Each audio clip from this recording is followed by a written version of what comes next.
Well, welcome to the KREM 2 News at noon, everyone. I'm Shannon Curtis in for Laura Papetti. Well, if you walk by Spokane City Hall today, you might notice a lot of tents in that area, and it's part of a protest organized by Jules Helping Hands. KREM 2's Nicole Hernandez has more on why protesters say there needs to be more resources in the city of Spokane for people experiencing homelessness.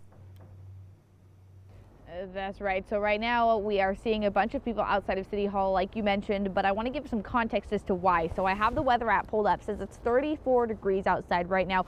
Pretty warm for this time of year, but of course it gets colder as the winter goes on in these early morning hours. That's why we're seeing, I'll let you take a look, over 100 people here camped outside of City Hall, over 70 tents, all protesting for better shelter space for people experiencing homelessness during these cold weather temperatures. So according to the advocacy group Jules Helping Hands, the city scrambles every year to open a warming shelter when temperatures drop, despite having plenty of money to do so. Organizer Julie Garcia says they can no longer watch people suffer because of the city's inaction.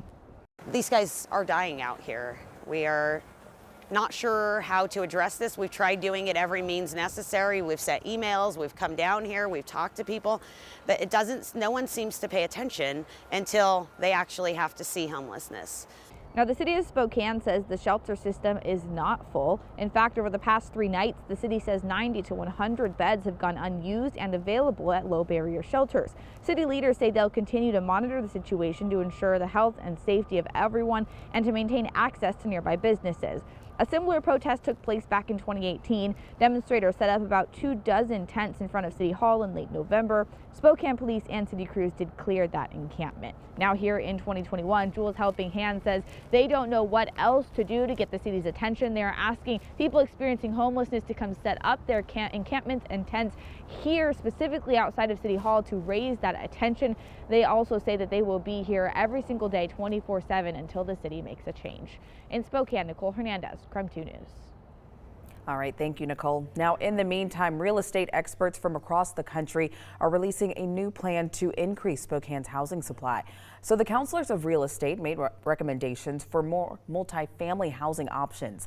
Only 0.5% of new housing built in Spokane over the past decade were duplexes or townhomes. We did notice that Spokane is a city of single-family houses. That's very predominant. The team also says the city needs to increase its staffing in its housing departments. All right, let's take a look at the forecast because things are getting a little chilly around here, especially if you're in some of the higher elevations. Meteorologist Jeremy Legoo is breaking it all down for us.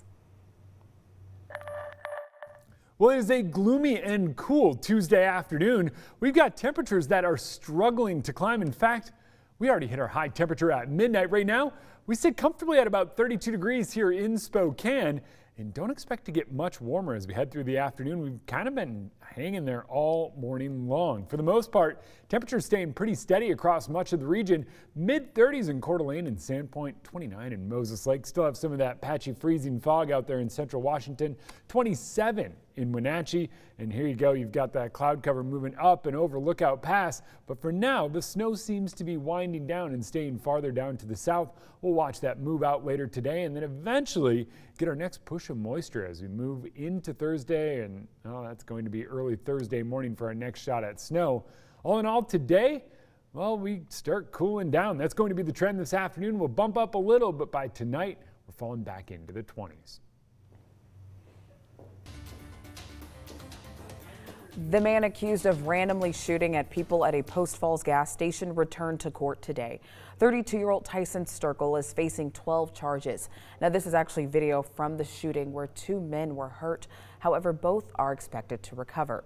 At today's hearing, a judge agreed to continue Sturkle's case until early next year. His attorney did ask about lowering Sturkle's bond, which was set at $2 million, but the judge pushed that decision to Thursday. Well, right now in Washington, there is a severe lack of hospital beds, but not because of COVID-19. Several major hospitals and healthcare systems can't discharge their patients because they say there just aren't enough doctors and nurses available to care for people with complex long-term care needs. One of the trends that we are seeing is nurses especially leaving their regular hospital employer and going to agencies because they can make more money. The State Hospital Association says some people who are awaiting surgeries are receiving care in hallways or waiting days for a room to become available. Well, Safeway is on a mission to make it easier for people receiving SNAP benefits to access healthy food online. The grocery store chain is piloting a new program allowing customers who receive those SNAP benefits to get groceries through the Safeway mobile app. Since COVID began, we know that for health reasons, for convenience reasons, for childcare reasons, people have needed to have options that allow them to shop more safely and more conveniently. And other folks can do it. Anyone with a credit card or a debit card has been able to do it. We just haven't been able to be able to do it with SNAP benefits. Now, for a complete list of all of the participating locations, all you need to do is text the word Safeway to 509-448-2000. We'll send you a link with all of that information and those locations right to your phone. And a heads up for holiday shoppers. If you have not already shipped those holiday packages just yet, now is the time to head to the post office. The deadline for the USPS retail ground shipping is actually tomorrow. The deadline for first class package shipping is Friday, and the priority mail deadline is Saturday. Also, the deadline for priority mail express shipping, that one is on December 23rd. They did have the proper equipment, they did have the proper training, and they did check the avalanche forecast. The recent Crystal Mountain avalanche is raising concerns about the risk of more and how people can take extra precautions. That's next on the KREM 2 News at Noon.